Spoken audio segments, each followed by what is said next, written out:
tidak ada politikus yang paling lihai bermain di antara kekuasaan selain Yusuf Kala. Di tahun 2013, dia pernah melontarkan kritik yang paling tajam kepada Jokowi dengan mengatakan negara ini akan hancur jika Jokowi menjadi presiden. Dalam konteks itu, mungkin kita akan berpikir bahwa JK telah menutup rapat-rapat pintu kerjasamanya dengan Jokowi. Tapi, setahun kemudian, dunia politik gempar. Karena justru orang yang melontarkan kritik paling keras itulah yang berdiri di sebelah Jokowi sebagai wakil presiden. Nah, ini bukan keberuntungan dan ini juga bukan kebetulan. Ini adalah masterclass politik. Dan tampaknya dari sekian banyak politikus di Indonesia, hanya Yusuf Kala yang berhasil melakukan ini. Karena Yusuf Kala bukan sekedar politisi, tapi dia adalah praktisi sejati dari hukum kekuasaan Robert Greene. Dia tahu cara memposisikan dirinya agar dia menjadi pilihan yang tidak bisa ditolak oleh orang lain. Hari ini kita akan membedah strategi menghimpun kekuatan ala Yusuf Kala dan mengapa tokoh sekelas SBY dan Jokowi mau tidak mau,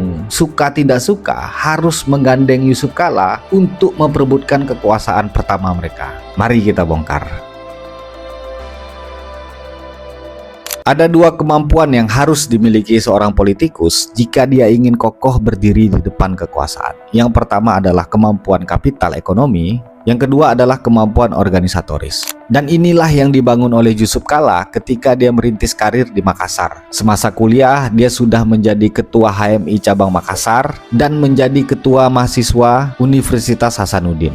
Di sini dia mempraktikkan hukum ke-18 dari Robert Greene. Jangan membangun benteng untuk terisolasi. Maka daripada itu, JK memilih berada di antara kerumunan, membaca psikologi massa, dan membangun jaringan yang kelak menjadi basis kekuatannya. Pada tahun 1967, tepat di usianya yang ke-25 tahun, JK mengambil alih bisnis ayahnya yang sedang menurun. Dimulai dari tekstil dan bus cahaya bone antar kota, Yusuf Kala melambungkan bisnisnya dengan menjadi importir utama Toyota. Selama 35 tahun, dia membangun imperium dari dunia konstruksi hingga trafo listrik. Di fase ini, JK menerapkan hukum kelima dari Robert Greene. Reputasi adalah nyawa. JK tidak muncul di Jakarta sebagai orang asing yang mengemis jabatan.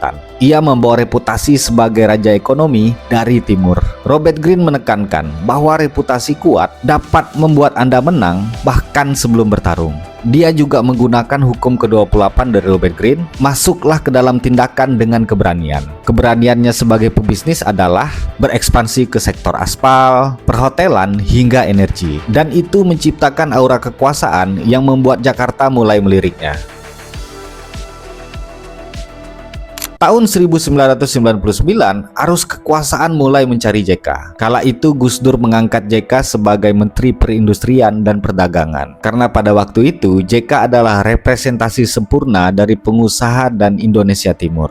Namun baru 6 bulan menjabat, ia dipecat oleh Gus Dur. Bagi banyak orang, dipecat presiden adalah akhir dari karir, tapi tidak bagi JK. Di sini dia menggunakan hukum kekuasaan ke-25 dari Robert Greene. Ciptakan kembali diri Anda. Saat Megawati naik tahta menggantikan Gus Dur, JK dipilih lagi sebagai menteri dengan menjadi Menko Kesra. Ia mengubah citranya dari sekedar pengusaha menjadi arsitek perdamaian. Lewat deklarasi Malino 1 dan 2, dia mendamaikan konflik Poso dan Ambon. Di sini dia mempraktikkan hukum kekuasaan ke-9. Menanglah melalui tindakan, bukan argumen. Hasil nyata perdamaian inilah yang menjadi tiket emas yang membuat namanya harum secara nasional. JK membuktikan bahwa dia adalah problem solver yang ulung.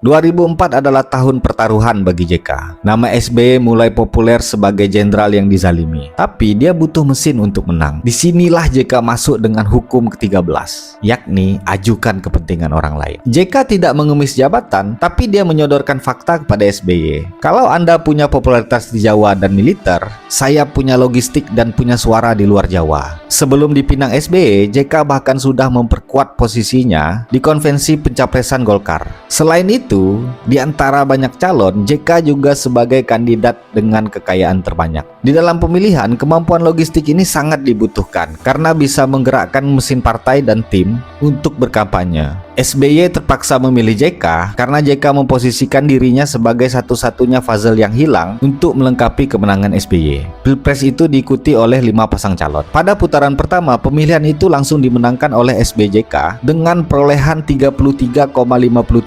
suara atau 39 juta lebih suara. Karena tidak ada yang berhasil meraih 50%, maka diadakan putaran kedua dan hanya menyisakan 2 kandidat, yakni SBJK dan Mega Hasyim. Hasilnya, mereka menang telak. Suara SBJK naik 2 kali lipat dengan perolehan 60,62% atau setara 69 juta lebih suara. Sedangkan Mega Hasyim meraih 39,38% suara atau 44 juta. Dan JK menjadi the real vice president yang mengendalikan mesin birokrasi dan ekonomi sejak hari pertama.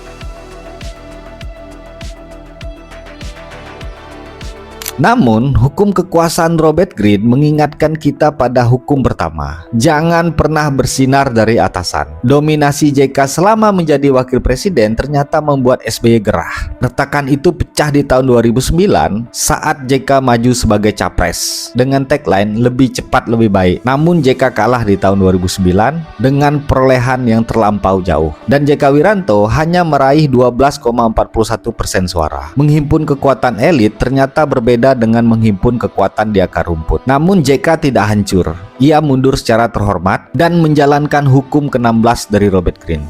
Gunakan ketidakhadiran untuk meningkatkan respect. Ia kembali mengurus PMI dan DMI. Ia membiarkan publik dan elit merasakan kekosongan sosok eksekutor cepat. Saat pemerintahan terasa lambat, orang mulai merindukan sosok JK. Tahun 2014, bintang baru di dunia politik pun muncul, namanya Joko Widodo. Namun kala itu Jokowi dianggap terlalu hijau di level nasional dan rentan diserang isu stabilitas. Karena dia baru menjabat 2 tahun sebagai gubernur DKI Jakarta yang dianggap belum terlalu menguasai politik nasional. Disinilah umpan yang disebar JK selama ini mulai bekerja. Jokowi butuh sosok jangkar dan pelindung di rimba politik Jakarta. Di sini JK menggunakan hukum ke-11 dari Robert Greene. Buatlah orang bergantung padamu. Meskipun pernah mengkritik Jokowi, JK tetap pilihan paling logis karena ia punya senioritas dan jaringan birokrasi yang tidak tertandingi. Kritik masa lalu justru dianggap sebagai bukti kejujuran JK sebagai mitra yang taktis. Sekali lagi, JK masuk istana tanpa harus memohon.